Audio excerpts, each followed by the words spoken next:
Uma ngabe ubaba wakho angayidli imbuzi bese wena uyaphahla umphahlela ngayo imbuzi wenza umsebenzi ohlabelwe leyo mbuzi leyo. Ucabanga ukuthi lezo inhlanhla lezo sokuyicela kubaba wakho uzokunikeza yini na? Bantu bakithi kubalekile ukuthi umuntu azi imvelaphi yakhe, uwazi amasiko omgomo namafofaras wakho.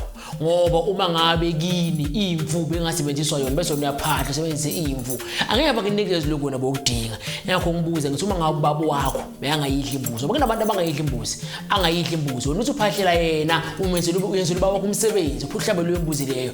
Ucabanga ukuthi uzokunika lenhlanhla uzidinga yona?